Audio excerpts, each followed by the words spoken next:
Let's call the meeting to order. Will you join me in the flag salute? I pledge allegiance to the flag of the United States of America and to the republic for which it stands, one nation, under God, indivisible, with liberty and justice for all. Brett? Pray with me. Father, we thank you for all the blessings you've given us each and every day and are thankful for the ones to come. We hope and pray that the pandemic is coming to a close and that most things can begin again as they were, but better. Please be with those who have lost loved ones and help those who are struggling now. Be with our city, state, and national leaders as they make decisions for all of us. Help the politicians to learn to work together for the greater good instead of the personal agendas. Please be with our students and teachers as they go through the testing portion of the school year. And also keep our men and women of the armed forces safe. Keep our emergency responders in your protection and our educational staff under your wing. We ask this in your name. Amen. Be seated, please. Jan, would you call the roll? Mr. Newsom. Here. Mr. Riley. Here. Mrs. Rowland. Mrs. Troop. Present. Mrs. Zimmershed. Here. Okay, we do have a quorum, so the meeting becomes official. Next order of business will be the election of a president, vice president, clerk, and deputy clerk of the board, each of who will serve for a term of 1 year. And I believe Shelley Arrett, the superintendent, will preside over the election of the board president. All right, at this time, it is time to accept nominations for president of the board for this school year. Any nominations? You know, we always take turns on the board, but last year we got off a little bit, and so we're going to make it right this year. I'm going to nominate Nancy Zimmershed for president. Second? I'll second that motion. Thank you. No? Okay, Jan, roll call. Okay. Mrs. Rowland. Yes, I. Mr. Riley. Aye. Mrs. Zimmershed. Aye. Mrs. Troop. Aye. Mr. Newsom. Oh my gosh, I'm out, guys. I can't read the. I just can't. Oh. Okay, so That's passing it. the gavel? That's it. All right. That's it. We're It's passing the hers. gavel. With me, everybody. It's hers. Contracts are all over here, Nancy, so you're ready to go? It's Break been a a leg. pleasure sitting next to you for a meeting. Yes, for a minute. Okay, guys, here we go. Hello.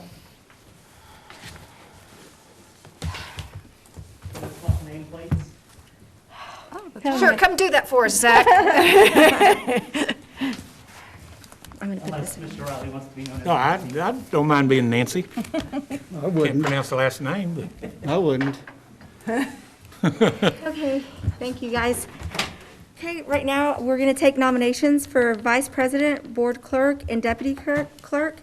Betty Johnson has been serving on the clerk of the board, and Kathy Conrad has been serving as deputy clerk, and the superintendent has recommended for them to continue.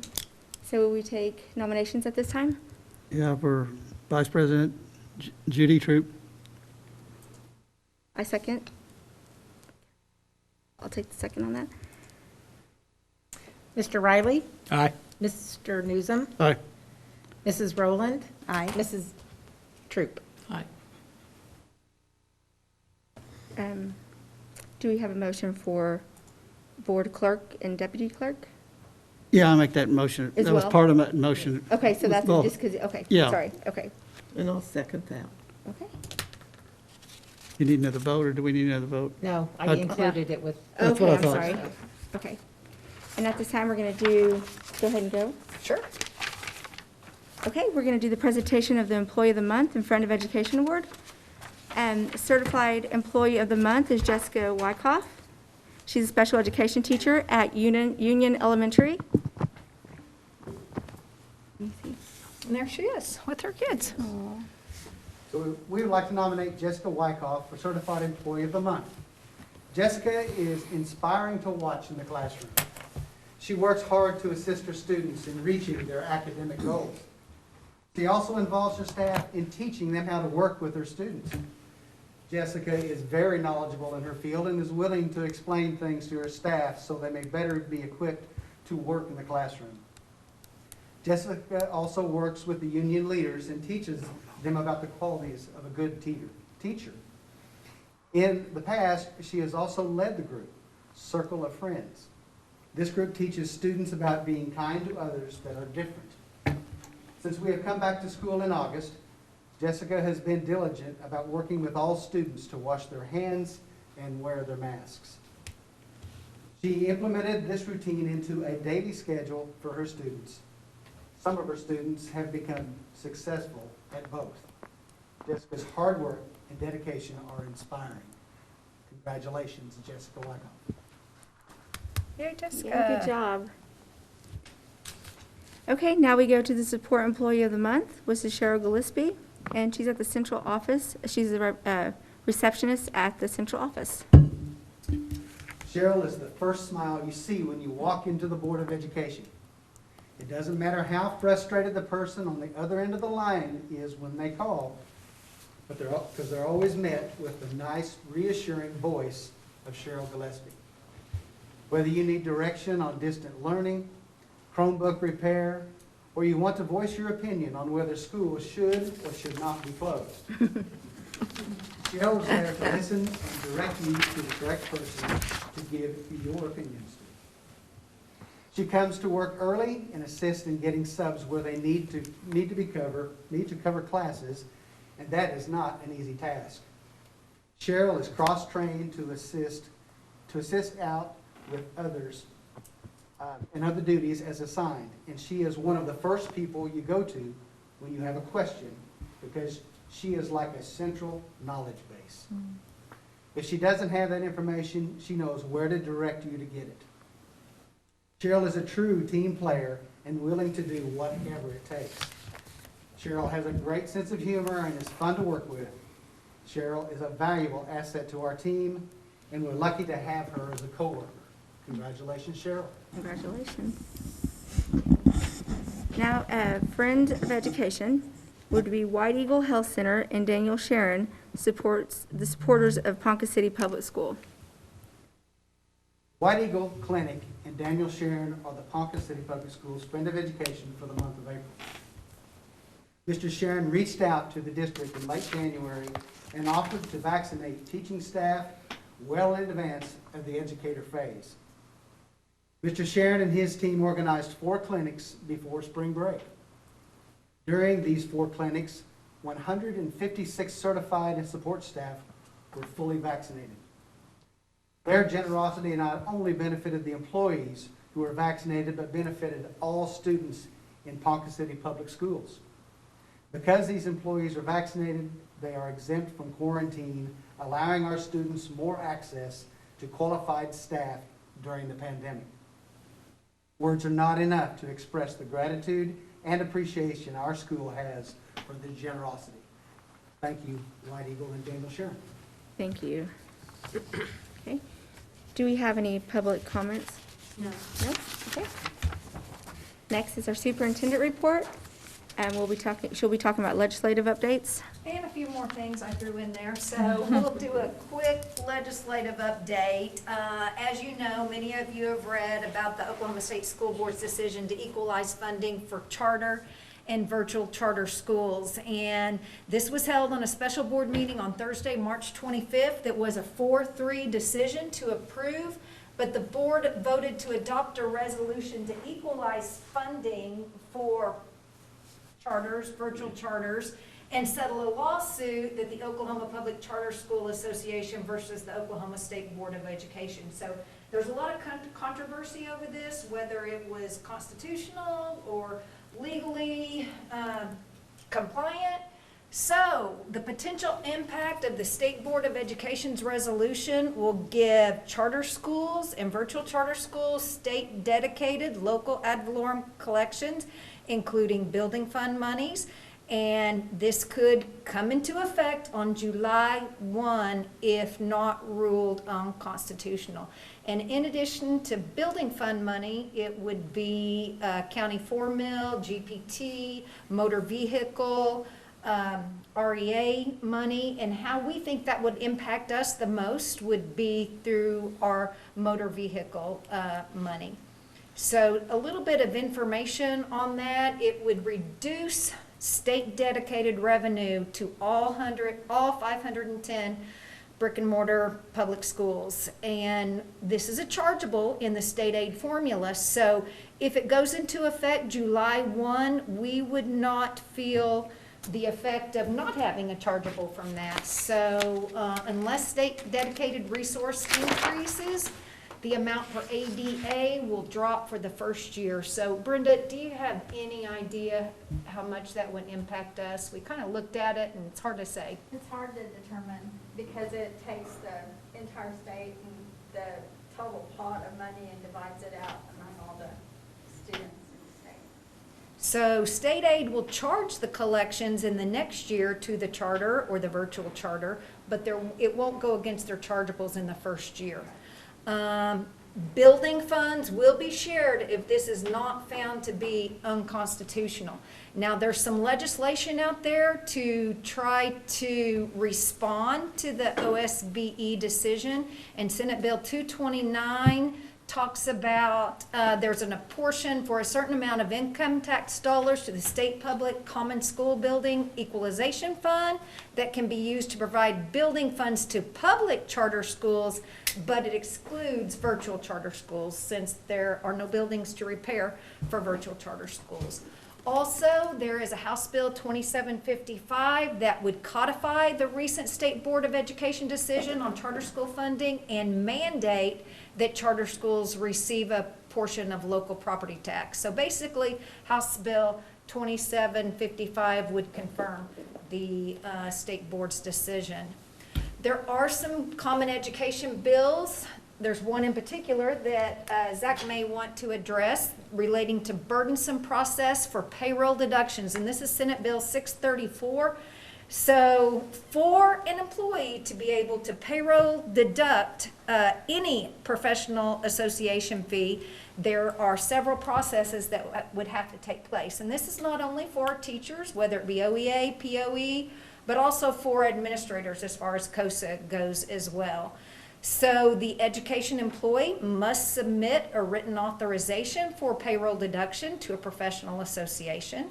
The district payroll clerk must process the written authorization. It requires an authorization expire at the start of the first full pay period each school year unless someone started during the year. So if someone started at the beginning of the year, they would have to reauthorize at the beginning of the next year. If they started during the year, they would not have to do that, to my understanding. Right now, the status is it passed the House Rules Committee last Thursday with additional language that provides liability insurance for all school employees and is ready for the House floor. If it passes the House, it's going to have to go back to the Senate before it can be sent to the governor. And Zach and I were talking, I can't remember what day it was, Wednesday at the high school, and Norman kind of calculated their soft costs of how much this would cost them. And Zach, did you tell me around $100,000? I think that's what they said. One of their representatives is Emily Virgin, and she's on that committee, and she said that's what the amount was. Unfortunately, the author of the bill responded with, "I think you're being hoodwinked." That the district was basically lying about the number. It's hard to calculate soft costs, so I know I was actually on a Zoom meeting about this with OEA before this meeting. They took information that payroll clerks from various districts gave them, and a lot of them were estimating based on, with that being the time of year with a lot of payroll changes from negotiations, people moving up in step or additional certifications, they were basically giving, it's going to go as basically overtime and time and a half costs. And they came up, I think OEA used that, got an average that it would be about $6 per student in terms of cost. okay. Well, our payroll clerk is salaried, so there wouldn't be overtime, but I know it's a super busy time for her to manage this. Mainly a Senate block to try and keep the union down, is that? That is OEA's view. This is one of those few things that OEA and POE are on the same page on. And AFT, which is only Oklahoma City Public Schools, all three are against it, but also firemen, fires union, police union, all the other plumbers and pipe fitters, Civil services. AFL-CIO, because they're all against it as well, because it's recognized if this is successful, it opens the door for it to be used against them.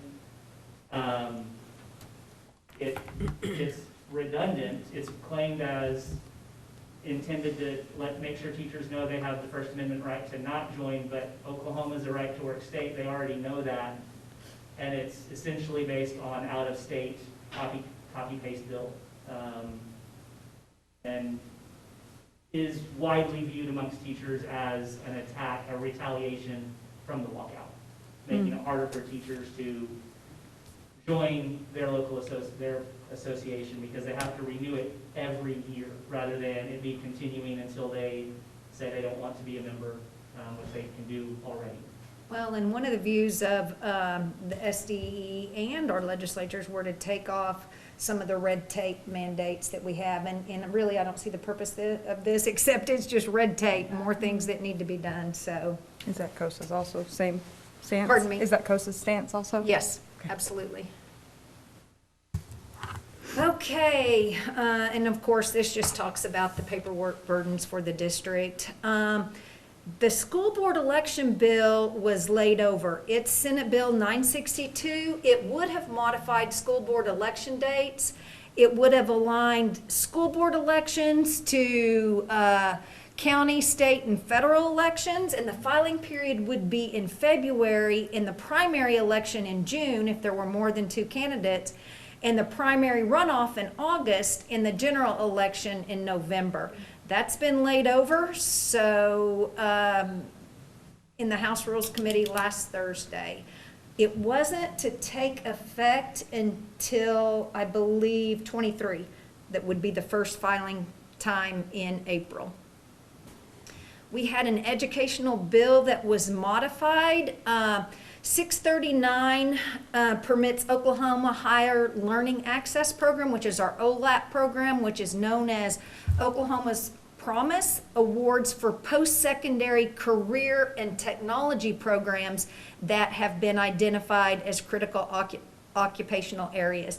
And it has been in place for Common Ed for a long time, and one of the provisions that was modified was actually they removed the portion of the bill that had required students to repay the scholarship if they did not complete their degree or certification within 6 years. That was added to that bill, and there was a lot of controversy from public school educators because the data shows that our kids that are involved in Oklahoma's Promise have a higher graduation rate than those that don't. So if they did not pass, then or finish their degree, they would have to repay the scholarship. They didn't do it within 6 years. So actually, it was almost a detriment because if you don't get the scholarship, then you don't have to repay, but they would have to repay at that point. That was removed. It is ready for the House floor now, which is a good thing. There are some bills addressing the teacher shortage. House Bill 1796 says that a teacher candidate doesn't have to take the OSAT, which is the subject area test, if they have an advanced degree in the subject essentially comparable to the content assessed. So for example, they were going to take physical science and they had a degree in biology. Then they might not have to take the OSAT, which would be a good thing. So that is ready for the Senate floor now. Senate Bill 267 allows retired educators who are receiving benefits and who have not been employed by a public school anywhere for 1 full year to come back with no limitations on earnings. Now you have a cap, and you can come back under the cap for 3 years, and we often have people that do that. You have to sit out for 60 days and come back. Earnings cap's typically around $30,000, but this says if you have a retired teacher who sets out a full year, they can come back at full salary. So don't we have a couple of employees that are maybe even considering that if that passes? So it's now ready for the House floor. Senate Bill 51 removes the requirement to pass the OGET for an alternative placement teaching certificate or teacher certification. The bill did not get heard in the House Education Committee and is dormant at this time. There are some educational mandate bills. House Bill 1801 has to do with the Riley's rule, Riley Boatwright from Lexington, the middle school student who passed away during a football game in 2019, and that's when we had to have emergency response on site. So this would require the emergency action plan to be reviewed, updated, and rehearsed annually prior to the start of the season with school officials and local emergency medical service, and the plan would have to be placed on file with the district and would be included as part of our accreditation. So that is ready for the Senate floor. Is that just for football? No, it's for all, isn't it? Uh-huh. All sports? Uh-huh. How would that affect Ponca City in terms of? Well, we our had plan? to Obviously, do we it have a pretty last year. Now plan. it just becomes part of our accreditation, and we have to review the file. So just a little bit more teeth into it this year, but it was actually ruled last year. Senate Bill 21 requires suicide awareness and training for teachers. It is ready for the House floor, so it's passed the Senate. Senate Bill 302, this is Senator Coleman's bill on live streaming at an opposing team's event. So basically, this just says if the opposing team, if we're visiting an opponent and they have rights to live stream, we can come in and live stream too. For example, I won't say the school's name, but they wouldn't let us come in because they were charging $10 to view the football game, and they wouldn't let us come in. So our people could not see the free live stream because they had to pay $10. So they blocked us, and actually Senator Coleman and some others filed suit on this district, and they did not win, but no, they did. They did win. And they got to go in and do that. So this is Senator Coleman's legislation. It passed the Senate, and it's ready for the House floor. Now, this would omit playoff games. So this is just regular season games to go in and Shelley won't tell you, but it's the big growing school south of Tulsa. $10 to watch a football game. That's right. That's what it was. yes. Yes. And some Chick-fil-A. Probably for $10. That's one of their corporate sponsors. Okay, here's some more educational mandates. Modifies the definition of bullying to include harassment, intimidation, threatening behavior, spreading rumors, oh boy, and excluding someone from a group as a means of causing harm. So this is what schools will have to do. We'll have to update our policy on bullying annually. Anonymous reports are to be investigated in the same manner as other reports, and I will tell you, we already do that. With our online reporting, we get tons of anonymous reports, and I will get notified, and Brett will get notified if there is an online report, and we immediately contact the principals. They get notified as well, but we just make sure it doesn't follow through the cracks. Anyone who reports an incident of bullying in good faith has to be immune from any adversity or retaliation arising out of reporting, which we protect our sources now, as it is too, but that would require it. Schools would have to notify the parents of both the bullied student and the bully within 24 hours of a report of an incident. I know that's our practice. It's not required, and I know our principals do a good job of following up. We would also have to provide annual training for a school resource officer. He's out there. So each Board of Education would have to hold a public hearing on their proposed policy, and the superintendent will have to report on the district's bullying prevention activities and the number of incidents of bullying.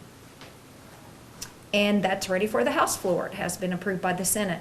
There are several bills addressing curriculum, instruction, and assessment. Senate Bill 419 removes the requirement to administer assessments in U.S. history under the statewide system of student assessments for the Oklahoma State Testing Program.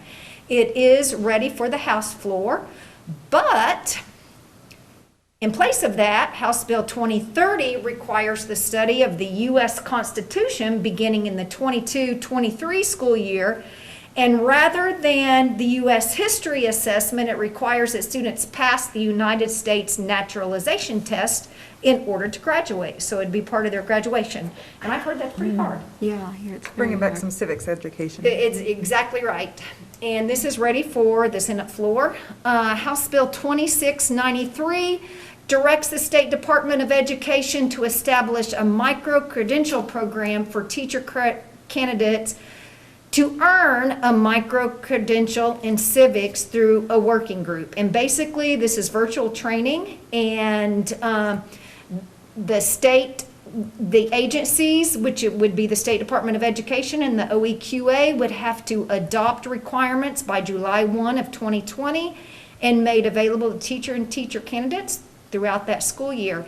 And this bill provides that micro-credentialed teachers get a one-time salary supplement of $3,000, subject to available funding. So this SDE is supposed to provide training and support for that. It has passed the House and is now ready for the Senate. Where's the We funding do- coming from? Yeah. We do have some more for social studies, and this one's kind of interesting. Senate Bill 503, and I'm not going to read these to you, lists all these primary sources that have to be included in our curriculum. However, the social studies standards were approved by the legislature in 2019. It requires the U.S. history assessment include multiple questions containing fundamental principles of each of those primary source documents. So already in effect, but if they do away, my guess is with the end of the year U.S. history assessment, they'll have to show some type of proficiency. If this passes, it is ready for the House floor. There is some legislation directed toward health instruction. House Bill 1568 creates Maria's Law, so beginning in the 22-23 school year, it mandates that all schools include instruction in mental health with an emphasis on the interrelation of physical and mental well-being. And it includes the requirement for the State Department of Education, and it requires the board to disseminate necessary rules. This is ready for the Senate floor, and I will tell you that with our CARES funding, we've been meeting and talking about ways to respond to the effects of COVID. A lot of our kids need support with mental health, as do our staff, and COVID has just compounded that. So we have some things in place already to support our students and our staff with mental well-being, mindfulness, that kind of thing. So this could go into effect. And then 2381 requires districts to conduct an annual fitness assessment each school year for students in grades 3 through 12. The title's still struck on this bill, but there will be fiscal impact.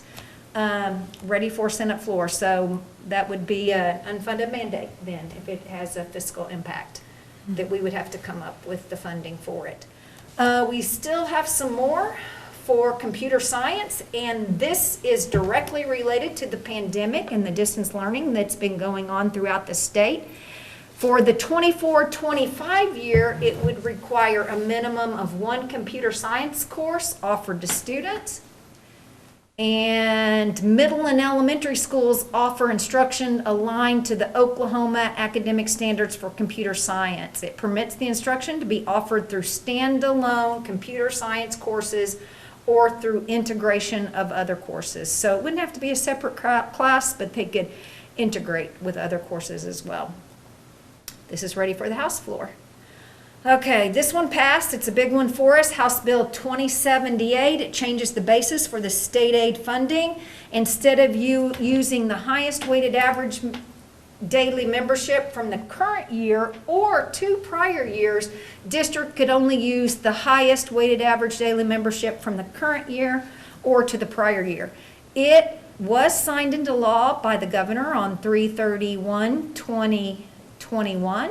So let me tell you exactly what the impact would be on PCPS. So if we plug in the weighted ADM for fiscal year 20, which would be last year's instead of 2019, it hasn't happened, but if, it won't go into effect this year, but we would be using fiscal year 20 rather than 19. So that means our state aid would be reduced an additional 600 and nearly 42,000 for this year for PCPS, if it would have gone into effect. And we're already down nearly 2.4 million from fiscal year 20 to 21 that we already cut. And you all know, our board members know that we worked hard to cut that 2.3 million, and it's impossible to do in a matter of months. So if this would have gone into effect this year, we'd be looking at about 3 million to reduce rather than 2.3 in a shorter amount of time. Now, our weighted ADM has not been audited as of this year, and there's no way we can know what our weighted ADM will be for fiscal year 2022. It's not a good bill for schools in declining enrollment such as PCPS. It's hard to cut $1 million in a year or less. And to me, I think we'll personally gain the momentum we've gained on the teacher shortage if we can't plan for cuts and have to reduce staff. Now, we always have quite a bit of turnover, so there's no guarantee that we would have to have a reduction in force, but we can't plan for our staffing if we don't have enough time. And historically, Brenda, what year did we start declining? We've declined since at least 2000. So we've had declining enrollment. Our enrollment's down about 300 students this year, which is pretty typical for schools our size. Some are down more, some are down less. Other schools in the county that this would really affect would be Blackwell. Other schools are pretty much even, but I don't know how the pandemic will affect other schools and who might return. I will say that we are getting a lot of students back from virtual charters at this time of year, so. Has anyone talked to the chamber to see if any more businesses are coming into town that will bring families in? Not now. The chamber really advocated against this through Senator Coleman and Representative Luttrell, and I know we did on our end, and I know ACT did on their end, but it was one of those things, it was happening. Yeah. It was favored by party leadership, the governor, the president pro tem, the speaker of the House, and, you know, we've had this conversation. I won't go into it, but Senator Coleman really knew how it was going to affect us, but there was a lot of pushback from party leadership, Right. so. I just wondered what we could do, you know, as far as bringing in more families to increase our enrollment. Well, our PCDA works on that continually, and that's their full-fledged effort all the time, and it seems like if we have something come out, we go in, we have something come out, so. Just kind of making that shift for everyone. And I will tell you, since the pandemic, we did offer PCVA. I think that we have to be competitive, that we'll have to offer some virtual school to our students. There are students who have vulnerable health and vulnerable families, and it might be the new landscape of education. If we don't offer it, there will be a virtual charter that will. Now, we plan to scale it down big time for next year. Right now, we have 297 PCVA kids, I believe. We started with 604.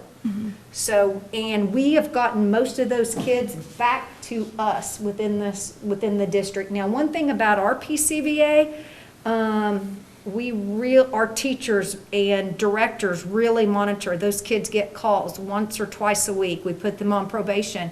And then if they don't meet the criteria of the probation, they have to come back to brick and mortar. It's a good option for families that, not just for, you know, vulnerable health, but also for people who might have athletics or, you know, dance or something, or rodeo or something like that. Something that they do on the Right. side that takes a lot of their time. Right. Open transfers. Now, this was kind of a partner bill with House Bill 2078. We've talked about this. This would make significant changes to the open transfer law, and it makes easier for students to transfer between school districts. It did, there's got a typo in there. It did pass and was signed by the governor on 3/31, and it will go into effect in January of 2022. So some things that our board will have to do is we will have to set some capacity limits for site and grade levels. The language was not struck on a district. We had really rallied for that, but it's by site. So we'll have to set capacity limits. But if and we're losing student count, that should not be an issue. should not be an issue. And here's the thing, if we use House Bill, this was a big topic of discussion, if we go back and set our limits as they were previously, we can still accept our own kids. That was a concern. If we went back to 1017 limits and we're full, what are we going to do if our own kids come out? That's just for transfers, that we wouldn't accept transfers. But it's my understanding we can set those capacity limits at whatever is needed. The board can review any appeals if we do not allow someone to come in. And then the state board could go in and review this board's decision. And Representative Luttrell sent me some information. The only time that would be an issue is if we're not following our own policy, and we'd make sure that we would follow our own policy. So we'll have to set those limits by January of 2022. Students on suspension cannot transfer, and that's the law now. They cannot do a transfer if they're on current suspension.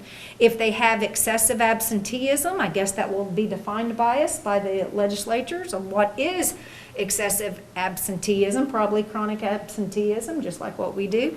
And then OSSAA requirements would remain in place as they are now. So they couldn't transfer and then all of a sudden become eligible for varsity activities. But they could transfer, they just couldn't play extracurricular activities For per a year. OSSAA. Yeah, right, for a year. And that was the big concern at first, For so. that calendar school year, could they the following year? Calendar year, yes. Now, I think they can do some junior varsity, am I right, Curtis? Just not varsity play. Mhm.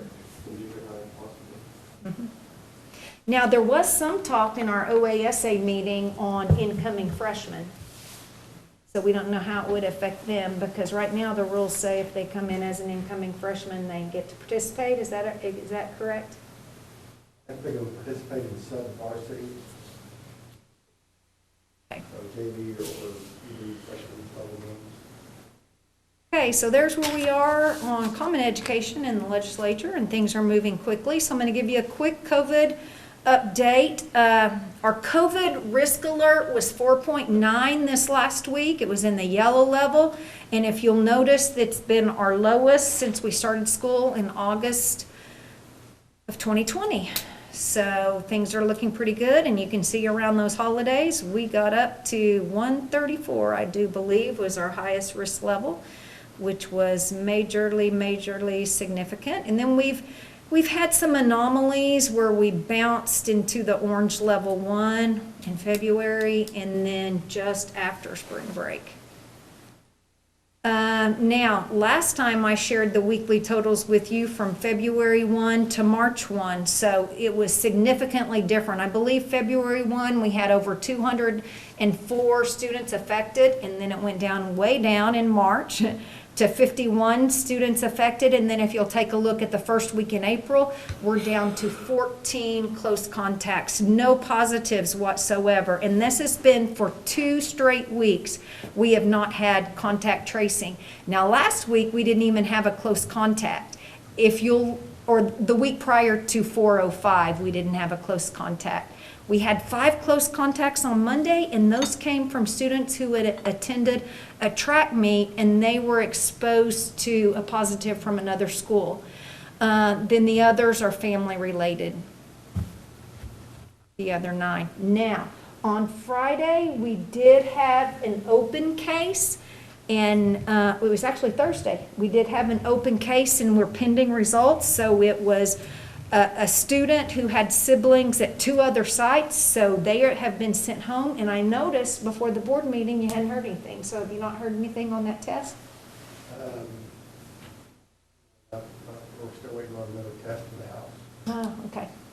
Okay, so we could have a contact trace from last week, any day now.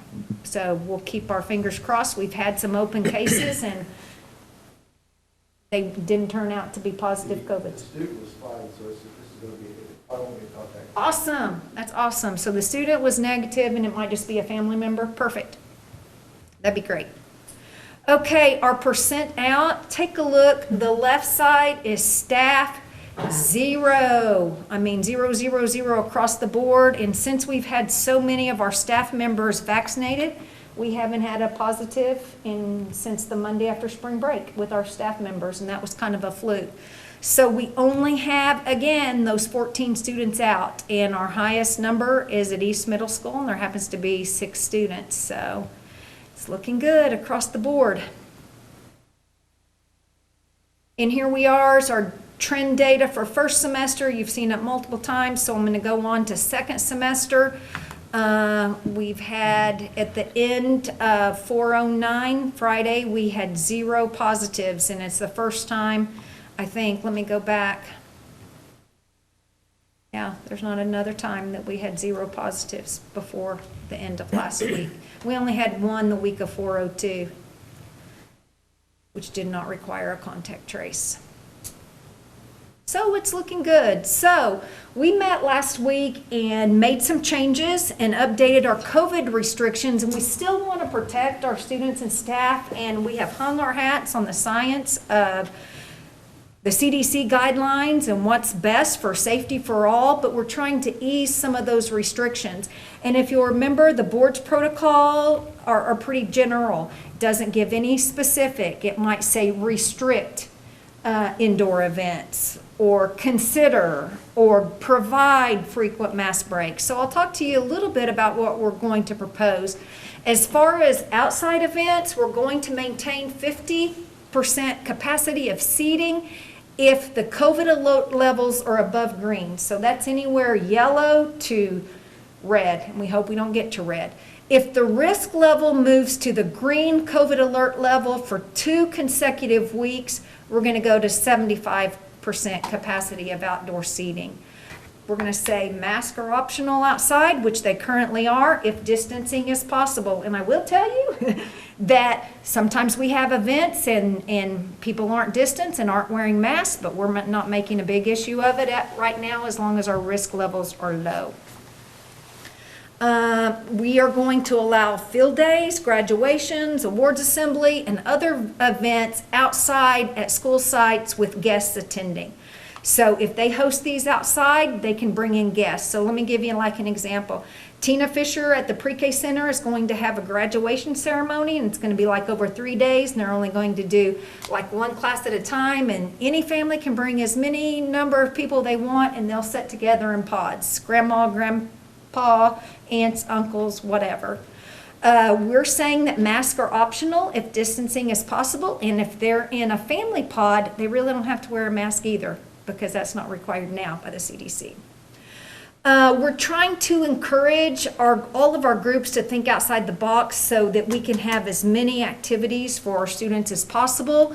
And I met with some students, I believe it was Thursday, and of course they just want to abandon everything and go full force. And you know, I explained to them about the science that we could have to rein in a little bit more depending on what happens. And they understood that. They liked the idea of thinking outside of the box, and we've changed some plans on some outdoor and indoor events as well. So as far as indoor events, we're still going to maintain 25% capacity if COVID alert levels are above the green. If they move to the green level for 2 consecutive weeks, we're going to allow 50% of our indoor capacity to be utilized. Masks are required at all indoor events. We're not going to change that. Banquets. A lot of people are asking about banquets. We're saying if food is served, schedule banquets at an off-site location like the shelter house out at the lake or in the park or something like that. We're asking that prepackaged or self-packaged food guidelines are applied. And when I say self-packaged, If parents are wearing masks and gloves, they can box up or individually wrap the food. No potluck or buffet-style food offerings are allowed at this time. Now, I don't foresee that changing this school year, though. We have 6 weeks left, and it's going to take a lot for us to get down in the green level. Now, we have not allowed visitors in the building all year. We do have parents that come in for IEP meetings or specialized meetings now. So that does occur. So here's what we're going to say. If we stay at the yellow risk level, visitors such as student observers, interns, training consultants will be allowed in the buildings if they are fully vaccinated beginning May 3rd. That will get us through testing, and which is only a couple of weeks away. We have a lot of university kids who need observation hours or want to intern, and that could potentially benefit our district and our students because we could hire them. Now, I will tell you, at the beginning of the year, we allowed observers in the building till we had our first contact tracing because an observer had COVID and it sent our kids home. So we modified that at that time. So we're willing to bring them back on May 3rd. Now, if risk levels increase, we had a couple of anomalies where we went to orange 1 in the last couple of months. We're going to say that our protocols would not change unless there were 2 consecutive weeks of high levels.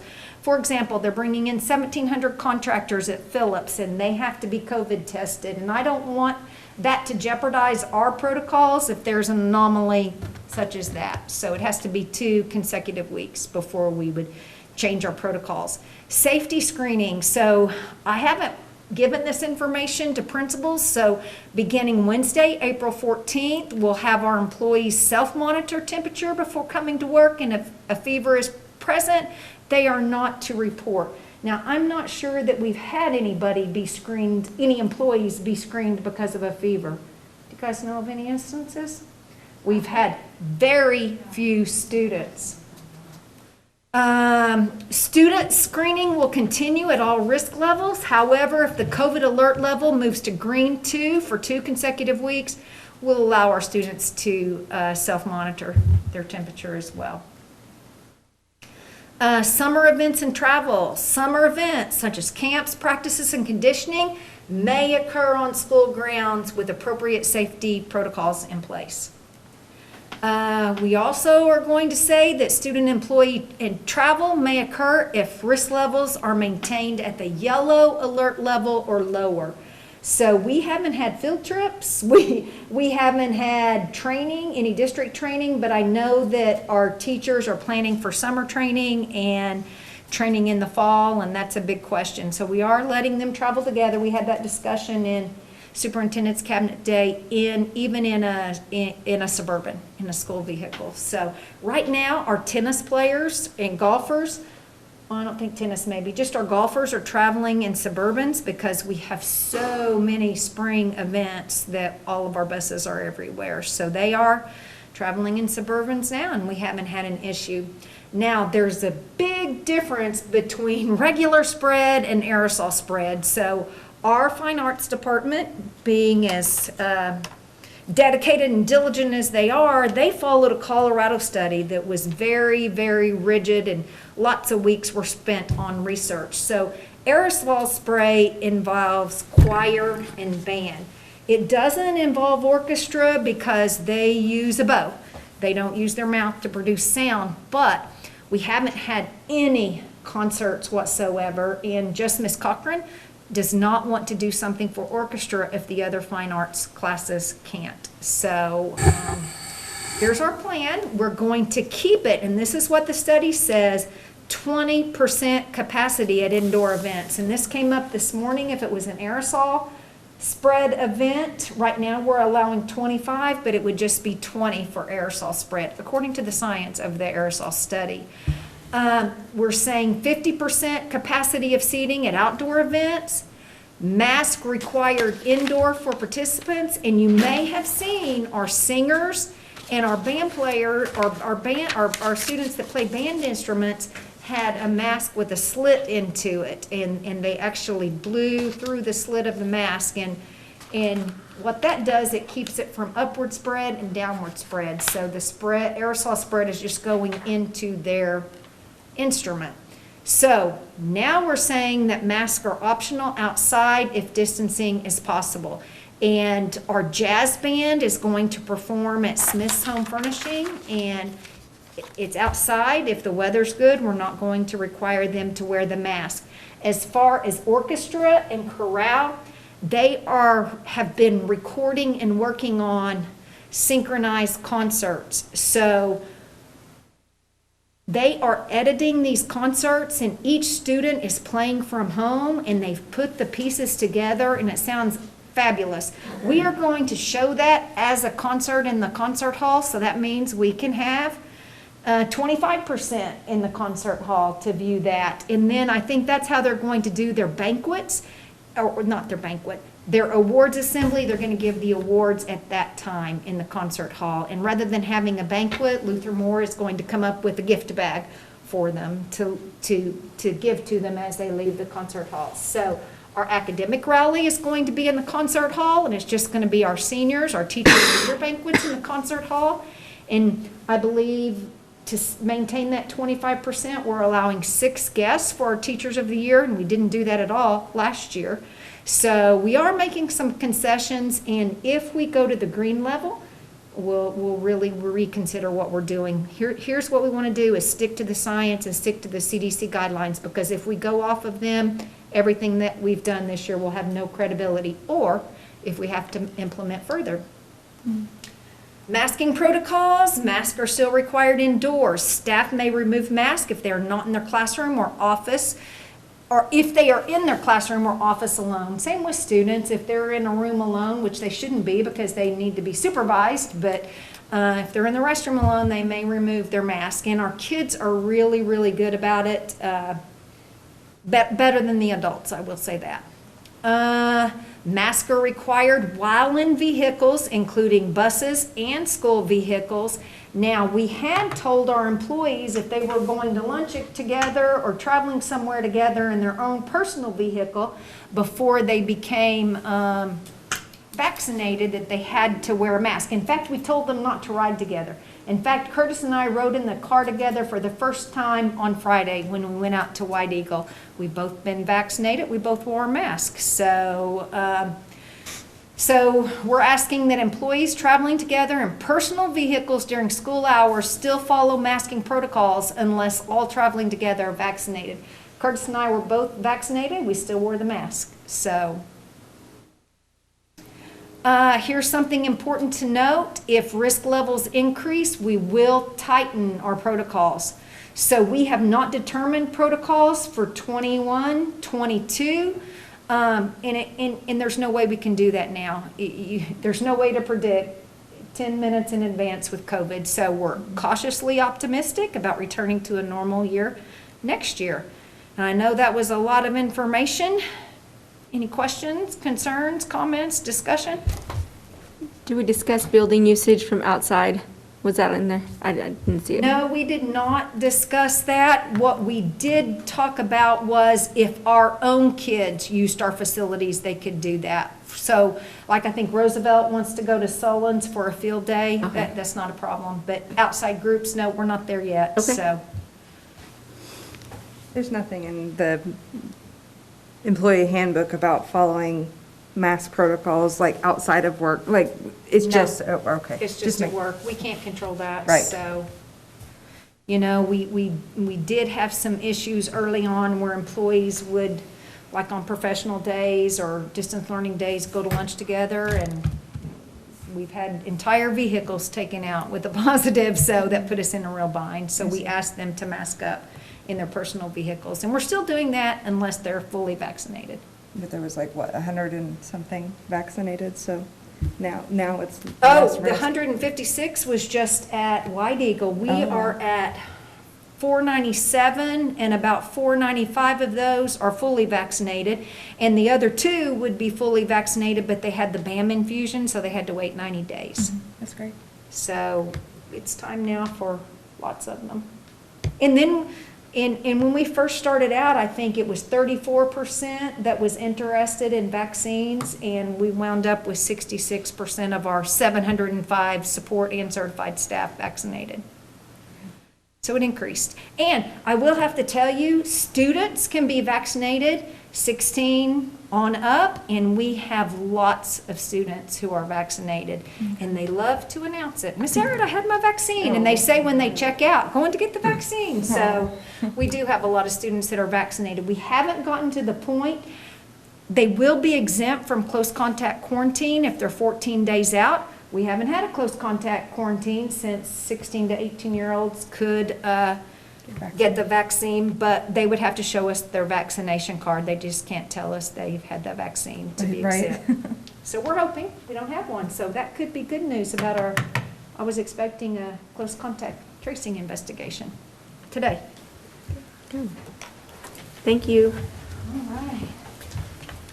Thank you. Let me adjust my eyeballs. Okay. 6 is a consent agenda. And number 1 is agenda with commentary, 2 minutes from March 8th, regular board meeting, 3 contracts and agreements under 10,000. Would anybody like to comment about those contracts? No, I'd just like to approve the comments. Well, and then When 4. you get there. Okay. Hold on there. Surplus resolution. And then number 5 is a high school enrollment agreement with Education First High School. It's a foreign exchange student for 2021 and 2022. If anybody has any questions or comments, we'll make a motion after. And I don't think we've put foreign exchange students on our board agenda before, but we've had them in our buildings, and I didn't even know about it. So we've got a contract, and they've undergone all sorts of safety protocols. It's a student from Italy.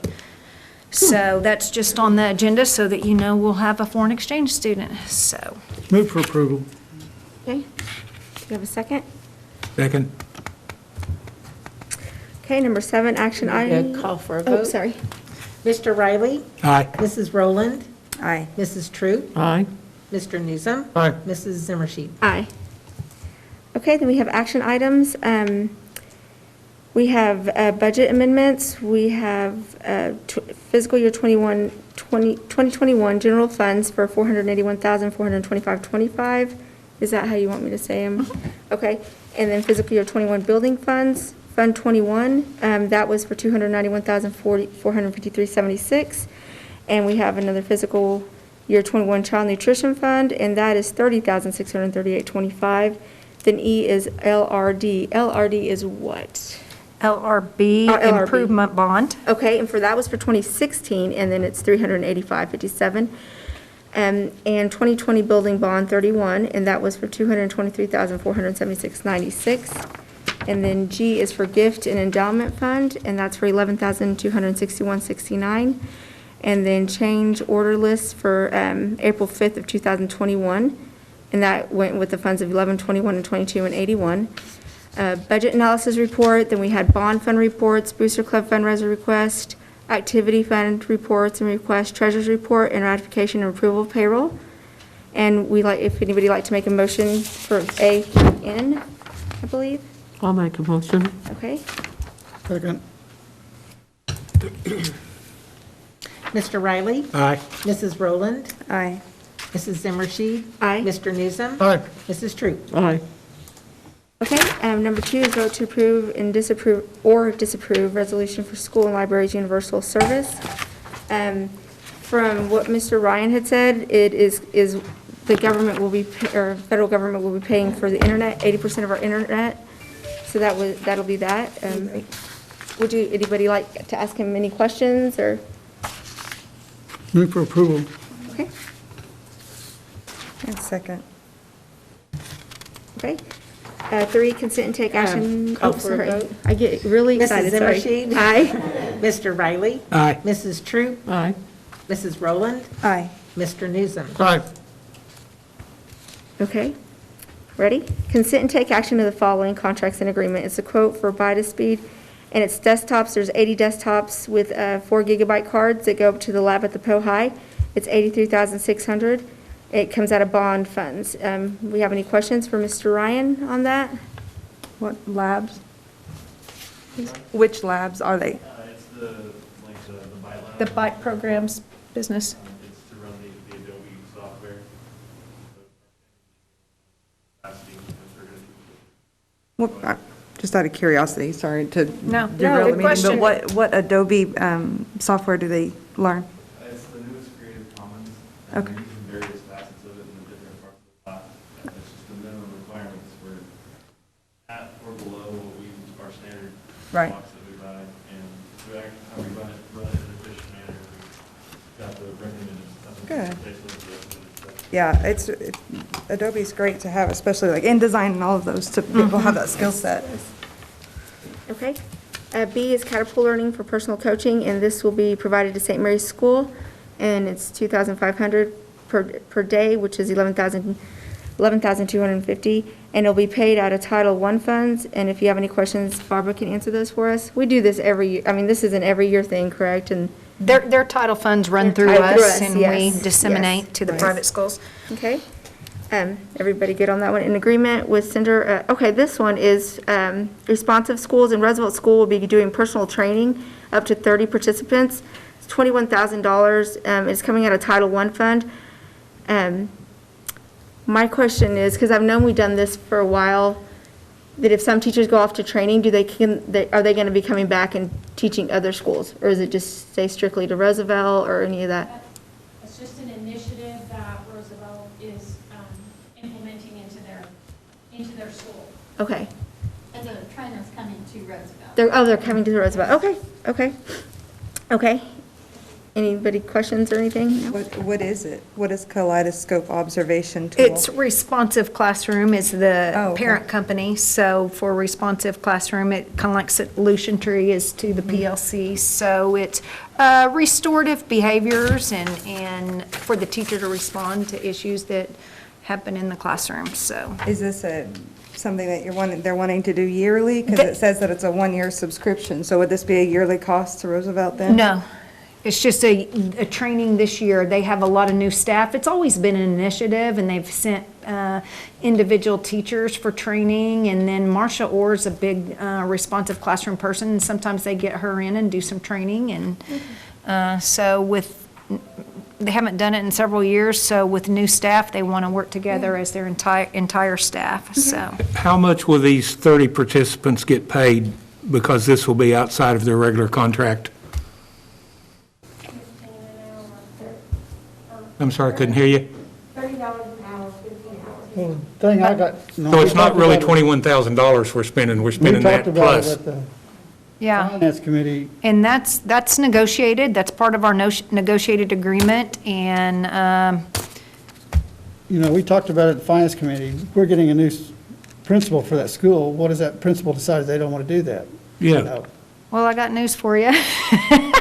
No, I'm just saying, they're in control of the schools unless you mandate their stuff from now on, then you have to mandate everybody's, not the principals. We have made an offer for that position, and this person's a big responsive classroom person, so. Okay, but back to my question, are we talking 5,000 extra?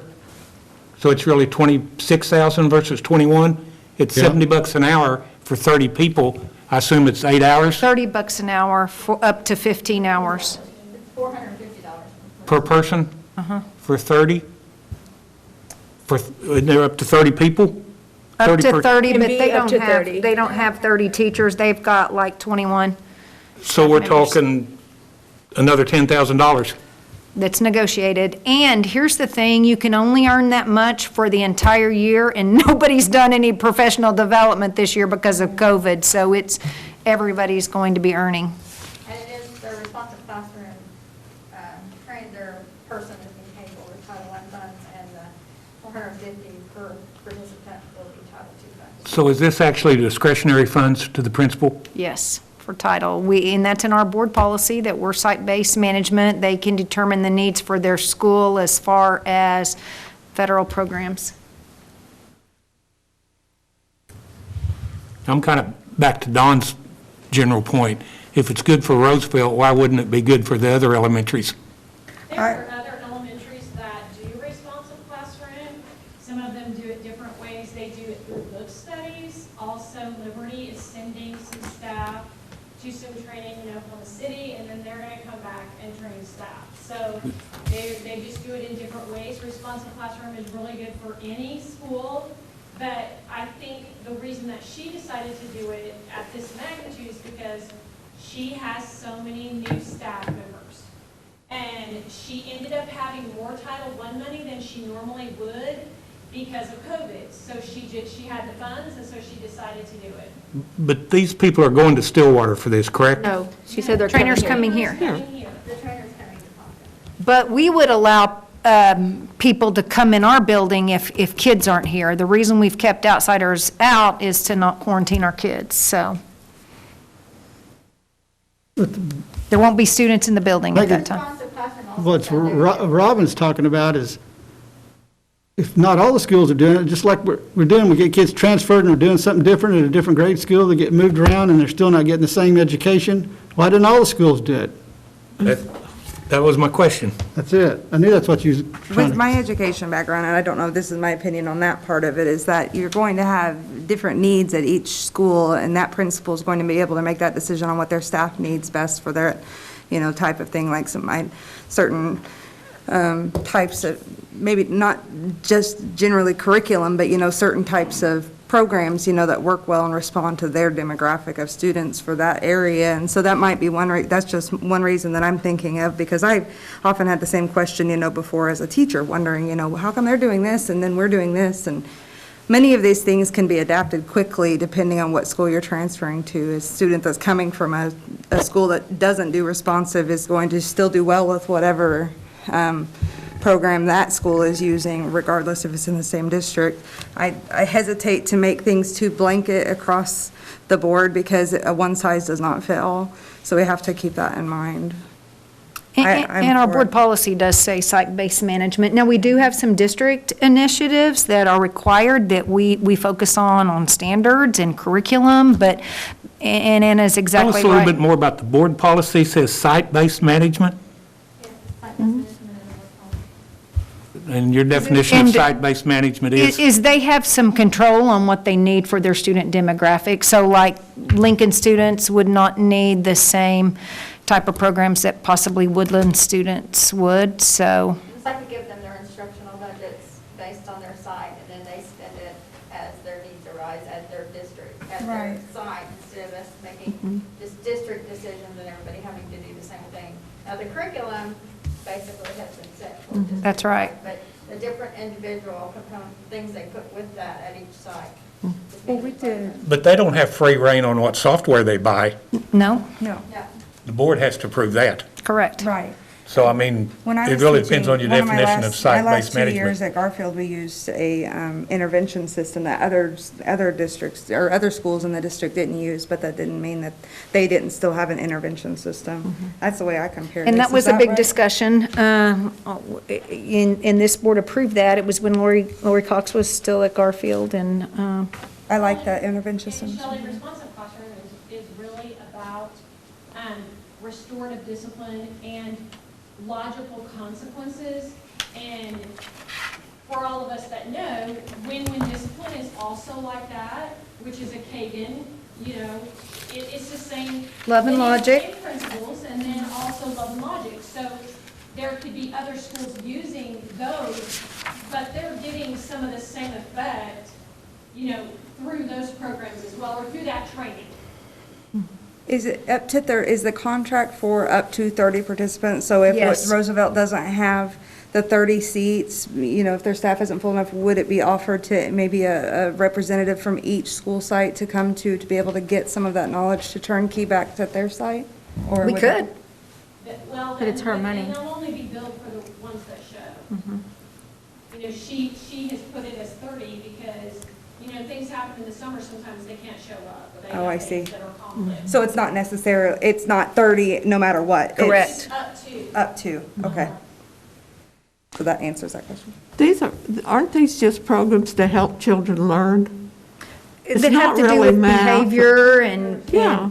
discipline, management. Some use great expectations. They use great expectations too, a philosophy, Yeah, it's not like math or Not a science or curriculum. anything, it's just Curriculum. to help them. I think as far as the cost of it, not having done professional development is probably a good call. It's not something that I would want definitely to be every year. I don't Yeah. know, it's a large cost, but I'm not sure, but this is, you know, kind of new to it. I don't know what the cost of professional development is. I know good, Lot. it is a lot. Sometimes. I know that sometimes, you know, companies come in and tend to overcharge for something that's not as, you know, quality, but Terry's done a good job of finding. It was less expensive for them to bring the person in than for her to send her teachers. That's to- good. That's a cost saving. What about? I don't have any more questions. Nope. Let's move on to D. Agreement with Chatterbox Speech Therapy, PLLC, for speech language pathologist. And we get a speech therapist, and it's provided by the Ponca City School District to the children that need it. We'll have three full-time speech language pathologists at the total of $260,100, and Amy will answer any questions if we need that. This is a new contract agency, and basically they require this agreement in place before they will send us candidates to even interview. So we would still have the option to go through an interview process with the candidate and define them if qualified or fit for our district.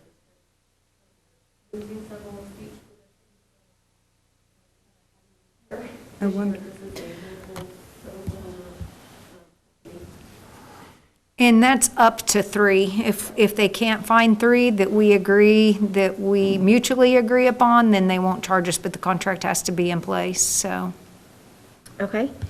Does that seem kind of expensive? Or It is, that it's about- contract speech paths, and they are expensive. And this year is that third high year on the teacher salary, so your teacher retirement is based on that third high year from the raise, and we anticipated quite a bit of movement after this year, and then COVID just compounded it. So we have several teachers' speech paths that were our speech paths. It's hard to get a school speech path anymore. They've been with the district for a long time, and they're to that point where they've had the 3 highest years. They actually probably could have retired out, and one's coming back after 60 days, right? Part-time. One's considering doing that as well. And if they come back after the 60 days, they would have to work under the cap for 3 years, but they would have to sit out the entire year for the new legislation for retired teachers. Okay. E, agreement with first-time outdoor video display, and it'll be at the Solemn Stadium. It's a video scoreboard. It'll be for multiple sports, not just football, soccer, track, graduation, and all that stuff. It's $150,500, and we get 5 years of replacement for power supplies and scan cards and LED stuff. It's 16 by 25. And does anybody have any questions on that? Actually 16 by 28. Oh, 28. And the PO, the number is wrong, it's 160,000, not 150. And that's the PO. Okay. I would like the wording to change, that it's for, what you said, that it's for Sullivan Stadium, because it is for way more than just a football scoreboard. It can be used for graduation. Graduation, assemblies, soccer, It's just located at Sullivan Stadium. right. Yep. Okay. Where this kind of reads that it's for football only. F, agreement with Hinman Enterprise Lawn Care Service, and they'll be taking over the central administration, East, Liberty, Trout, Union, Roosevelt, Washington, and Woodlands, and the cost is $49,500. Just our lawn care, one of our lawn care contractors. And then we have G is for. Wait a minute. While you're on. Do you want me to go down to Hindeman, I? Yeah. Okay, and I is Talk about those another- two together. Okay, it's Ultimate Pest Management, and that's another $49,500, and they will be taking over West, Pohai, Garfield, and Lincoln. And it comes out of the building funds, and Brett, if you have any questions, you can ask Mr. Brett. How much did we spend last year combined between the two? They're very close to that same amount. But right at 100,000? Correct. Then some in June and some in July, so this is for the June part, and then Brett will write new POs for the July part. Yes. And I'll- Where is the rest of My other it? question, I know previous years, some coaches took care of their lawn care, so would this be inside the softball facility as well, or is that still parents and coaches? They'll take care of that one, but the baseball facility, that coach is generally, he wants to. He take likes care of his- okay, So okay. If if he wants to hear, but that's fine. I think they're a lot more satisfied with the baseball, but softball. Yeah, I don't like to take care of ours. Okay. Awesome, awesome. Okay, So wait a minute. Are we almost budging on the $50,000 competitive bid since we're breaking this to two separate deals? No, because we have to do it in the fiscal years. Huh? We have to do it in the fiscal year that we're, Well, I think anything over 50,000 has to be competitive bid, doesn't it? Correct. Correct. So they're both under that when you get two companies instead of one getting all of it for over 50,000. It's actually, we hope it's going to be less than the 49.5, but that's what I made the PO out for, because maybe special times, graduation, we have them no extra. There may be times that because it's dry and no grass is growing, that they don't mow every 10 days like I've asked them to. So that number is going to fluctuate. But I just capped it at that 49.5 to make sure, even if it goes over, if we wanted to go over it, then it triggers it, no matter what they did it. So I'm going to keep it underneath that. If it gets to that point where it gets ready to go over that 50,000 mark, then I stop their service and our guys take over. Because I don't want to kick that, So did their bids come in at 49.5 or they come in less? they're less. The 49.5 was yours, okay. that doesn't matter, we bid it anyhow. Yeah. I just want to make sure we're not trying to beat the system. we're gonna have pretty schools, grass trimmed up and everything. It's gonna be good. You won't get any. We are. We I'll ain't tell gonna you have that any much. hate picks. Okay, G is Stonefly. It's a backup storage appliance. What it's saying here is that one of the units is not working to its complete capacity. Can you explain that to me, please, sir? Sure, what happens, our device that we use to back up our data to for disaster recovery, things of that nature, had, it ran its course. It is no longer working. We've been able to survive on some, backups right now, but what this is for is to bring that backup state, have something that's stable, and it's also not be affected by what we ran into this last year with the cyber attack. So we get to kind of aid us across that, would be a faster, more dependable backup solution, and that we can store more data on and protect it better than our last one. Thank you. That's good. Okay, H, agreement with Trifern. It was formerly Trinity 3 Technology. It's for 85 laptops and 100 desktops to cover the POHI teachers and administration staff, as well as the child nutrition point of sales machines. I take it that's just when they go to lunchtime and do that, okay? And that's $126,225, and it's paid with bond funds. This is a typical refresh. Okay. Do you guys still sell the surplus, have a surplus sale? We haven't the last couple of years. Well, our old devices that we did in surplus came in really handy this year in distance learning, so all of we're one-to-one with our elementaries, so because of That that. did come in handy. Okay, and so we're done with that, and if we have a motion from A all the way down to I. I would like to make the motion excluding item C. I would like a separate vote on it, 3A through I, except item C, which I'd like a separate vote on. I would make a motion to approve all the others. Second. Hang on. On E, are we striking that word and fixing the language and Yes. then? Okay. I assume that Nancy. Brett, was that? Salem Stadium? Yes. Brett? Located. On E, was Yeah, it that just says 160 located. even? Yes. No, it's 165, 160,500. Okay. Okay, hang on just. No, you're fine, you're fine. I'm getting ready for a minute. Okay, so that you do that, that means that you put C to vote right now? Is that Whichever way you want to do it. whichever way Let's you? do the others first. Okay, do the others first, okay? Motion made by Riley, seconded by Newsom. Call for a vote. Mr. Riley? Aye. Mr. Newsom? Aye. Mrs. Troop? Aye. Mrs. Rowland? Aye. Mrs. Zimmershed? Aye.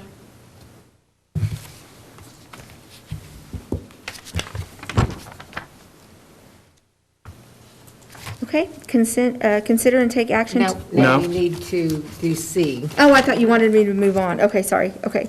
So C, we're going back to the agreement with the, is that the right one? Can I ask one more question before we start? What happens to that title money if this is not approved, Barbara or Terry? It's going to make us, our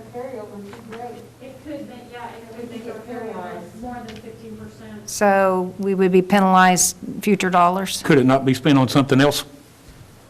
Sure. Okay. At this point, each side has to present a plan to the State Department of Education, and they have approved that within their plan. And typically, we let them, if it's in their plan, we let them spend their money, because they have documented to the State Department of Education that this is a need. Wait. And that plan is approved. Maybe we need to bring those plans to us so we can see them. By the SDE? Was it originally approved in the fall or just as of late? They had, everything that they want to spend their money on has to be put in the grant, then the grant is approved. If they decide that, let's say there is some training that comes up, because there's going to be, that's mainly the thing that the grant has to be amended for, is training, then the grant is amended, it's sent to the State Department, the State Department has to approve it, and then we can put in the POs and. Did the original grant actually include $21,000 for Kaleidoscope Observation? Not the one sent in September, or October 1st. Okay. They've always focused on responsive classroom, GE, those are their two projects, so. And with the lack of ability to travel this year, that was the impetus for the large expenditure at the end of the year. She wanted to do it last year at the end of the year. Normally, she. She didn't have enough money, did she? COVID hit. Yes, oh, well, we weren't here, that's right. Normally, it wouldn't have been this amount because she wouldn't have had the money. Right. The only reason that she ended up having enough was because there was no travel, there was just a lot of things that you couldn't spend your money on that normally they do. So Now, when is this training?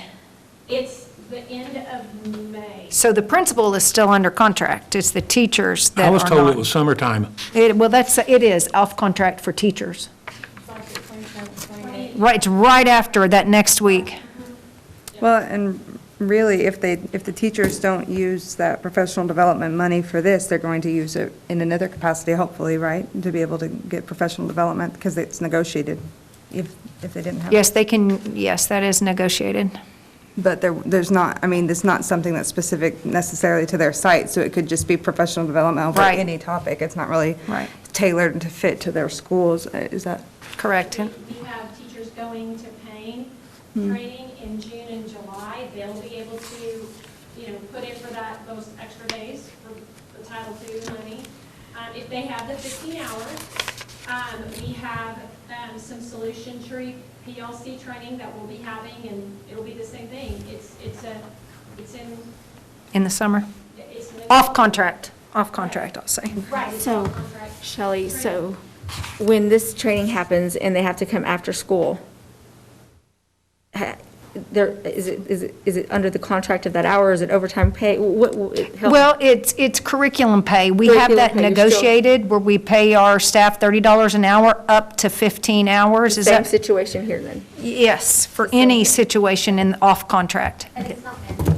No, they don't have to come. I mean, if they have an obligation, that's why it's up to 30. Nancy, the reason that was adopted was because training that would happen during the school year, and it's not that we don't have training in the school year, but it's more expensive because you have to get Teachers. subs. Yes. And it's really hard to get subs, and Especially this if year. we do like literacy first, or if we do some pain, which takes an entire week, you could have first, second kindergarten teachers out for an entire week at training, and then you've got to get subs for those, and that's extremely hard. So the district put this in place so that it would entice teachers to attend more PD during the summertime, because we're going to have the cost one way or another. I mean, you're going to have the cost with a sub, or you're going to have this cost. But we do like to get as much training as we can done in the summertime, and that's just an incentive for teachers to go ahead and attend those. Okay. And again, it's not mandatory. If they have something else, they, you know. We'd rather have our teachers with our kids during the school day too, But during we the did school year. with Google Classroom this summer. Uh-huh. I move to vote.